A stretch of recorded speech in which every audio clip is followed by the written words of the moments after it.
தமிழகத்திலே எத்தனையோ திருக்கோவில்கள், அற்புதமான திருக்கோவில்கள் இருக்கின்றது.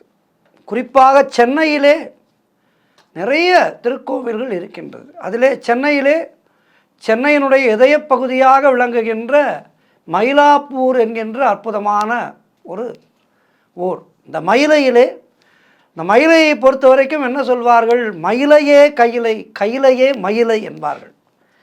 கையிலையும் மயிலையும் ஒன்று என்று சொல்கின்ற அளவுக்கு இந்த ஆலயம், இந்த கபாலீஸ்வரர் ஆலயமானது மிக பழமையானது. அதனால்தான் கையிலையே மயிலை என்கின்ற அந்த வாக்கியம் வந்தது. பல சிவனடியார்களால் சொல்லப்படுகின்ற ஒரு வாக்கியம். மயிலாப்பூரை சுற்றிலும் 7 சிவாலயங்கள், அற்புதமான ஆலயங்கள் அமைந்திருக்கின்றது. அந்த 7 ஆலயங்கள் என்ன, அவற்றை வணங்கினால் என்ன பலன் என்பதையெல்லாம் தான் இன்றைய ஆன்மீக தகவலிலே நாம் பார்க்க இருக்கின்றோம்.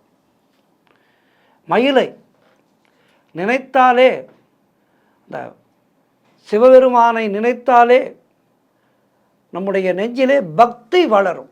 மனதிலே பக்தி வளர்க்கின்ற ஒரு ஆலயம் என்றால் இந்த சிவாலயம். மயிலையினுடைய காவல் தெய்வமாக இருக்கின்ற கோலவிழி அம்மன், முண்டக கன்னி அம்மன், இந்த ஆலயங்கள் மயிலாப்பூருக்கு மேலும் சிறப்பு சேர்ப்பவை.